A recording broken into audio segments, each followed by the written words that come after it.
What's up guys, and welcome back to Wall Street Millennial. On this channel, we cover everything related to stocks and investing. Since Russia invaded Ukraine 3 weeks ago, the West has imposed crippling economic sanctions to cut off Russia from the world economy. This has already resulted in skyrocketing energy prices, which will be very painful for energy importing nations and further fuel the fire of inflation. The US and other Western countries are trying to decouple themselves from Russia, which produces 10% of the world's oil and significant amounts of other vital commodities. But even before Russia invaded Ukraine, there has been a growing trend of isolationism as countries try to insulate themselves from perceived security risks from abroad. Over the past 2 decades, globalization has been a major driver of economic growth and has lifted billions of people out of poverty. It has allowed export-heavy countries like China to become economic superpowers, and other countries like Vietnam to transition from subsistence agriculture to manufacturing. And on the other hand, it has allowed developed countries like the US to import massive volumes of cheap products and enjoy levels of consumption which would be unimaginable to previous generations. This chart shows the total value of global trade over the past 30 years. You can see large decreases in 2008 as a result of the global financial crisis, and in 2016 when the US fracking bubble caused oil prices to collapse.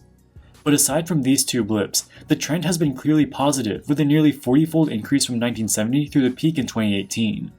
In 2019, trade started declining despite the absence of any recession. This trend was accelerated by the pandemic. With the EU looking to decouple itself from Russia and cutting it off from the Western financial system, the decline in trade volumes will likely accelerate going forward. At the same time, Biden is continuing Trump's trade war against China, and things look to be getting even worse between the 2 countries. Global economies have gotten more and more intertwined with each other over the past 2 decades. As this world order comes unraveling, the consequences will be immense. In the 1990s, the Soviet Union collapsed, and China started opening up to the rest of the world. At the same time, shipping costs were declining, which set the stage for the golden era of globalization. With globalization, each country can specialize in whatever they're good at, which reduces costs for consumers around the globe. China took advantage of its cheap labor and abundant labor force, assembling everything from apparel to iPhones. Russia specialized in the extraction of their vast oil and natural gas deposits and became a major energy exporter. The United States benefited tremendously from importing Chinese products, which can be imported for a fraction of the cost to produce them domestically. Energy-poor Europe benefited tremendously from importing vast amounts of oil and natural gas from Russia. Everything looked to be going fine. Each country can specialize in a few industries, which increases efficiency. They trade their production amongst each other, and everyone is better off. But this would all change after Donald Trump's election in 2016. Trump was concerned about traditional manufacturing industries, which had been decimated as jobs are outsourced to lower-cost countries like China and Mexico. While the economy as a whole benefits from cheaper imported goods, certain cities have been destroyed as multinational companies outsource their jobs. This can be seen in the rapidly expanding trade deficit the US runs with the rest of the world. Trump responded by placing tariffs on a wide range of Chinese imports in an attempt to reduce this deficit and bring back jobs. At first, his crusade against China seemed like traditional trade protectionism, which is not a new concept by any means. But the crackdowns against China extend well beyond pure economic concerns. In recent years, China's technology sector has grown tremendously, especially in the telecommunications industry. Huawei became one of the biggest telecommunication equipment producers and was a leader in 5G infrastructure. They also produce smartphones and other consumer electronics. Trump targeted Huawei as well as another Chinese company called ZTE for supposed national security risks. The idea is that if US cell phone carriers use Chinese-made equipment, the Chinese government would be able to intercept US communications and spy on Americans. Many European countries joined the US in banning Huawei, citing similar national security concerns. The Trump administration banned US companies from exporting products to Huawei and ZTE. This wiped out a large portion of both companies' smartphone businesses overnight, as they rely on US semiconductor companies like Intel and Qualcomm. At the same time, China is also cracking down on its own companies for supposed data privacy violations. In 2021, they banned new downloads of Didi's app, which is the largest ride-hailing company in China. This destroyed the company's growth prospects, and to this day, its app has still not returned to the App Store. The crackdown came within days of Didi's listing on the New York Stock Exchange.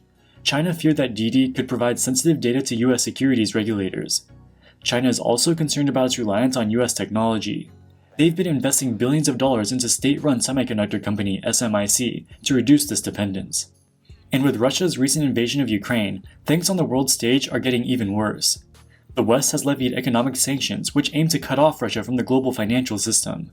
We made a video going into this in detail, link in the description below. But another aspect to consider is how this could push Russia closer to China, and China further from the West. Over 300 US and European companies have shut down their Russian operations since the invasion began. This includes big names like McDonald's, which generated almost 10% of its revenue from that country. Both MasterCard and Visa announced they are shutting down Russian service. In response, Russian banks are reportedly planning to switch over to UnionPay, a Chinese payment processing company which does the same thing as Visa and MasterCard. For years, Putin has worked to insulate Russia's economy from potential Western sanctions. So far, he has had limited success, but he is now accelerating these efforts with the help of China.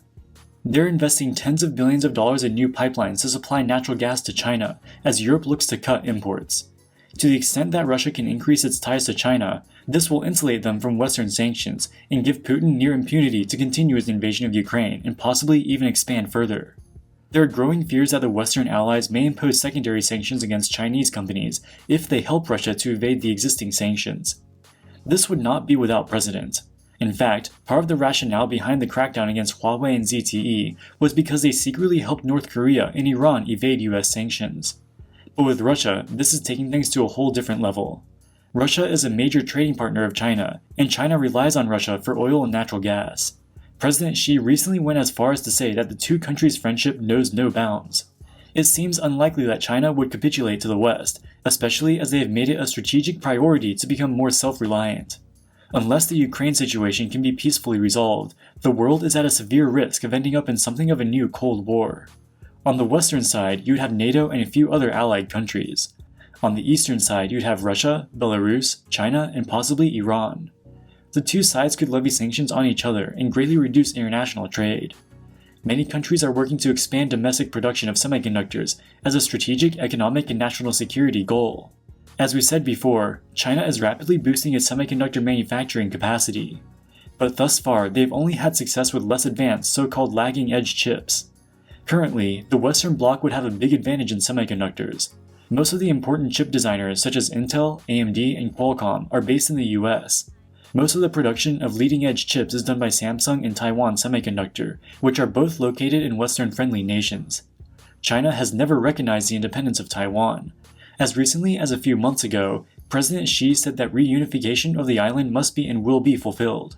If China does decide to take over Taiwan, the strategic implications would be huge. They would take control of Taiwan Semiconductor, which is the global leader in manufacturing leading-edge chips such as those used in smartphones and high-performance data centers. They could threaten cutting off supply to the West as a political bargaining chip. Because of this, Western nations would likely support Taiwan at least to the same extent that they're supporting Ukraine today. Such a development would greatly increase the probability of World War III. Even if the politicians can avoid World War III, we're already starting to see the effects of the current situation on the global economy.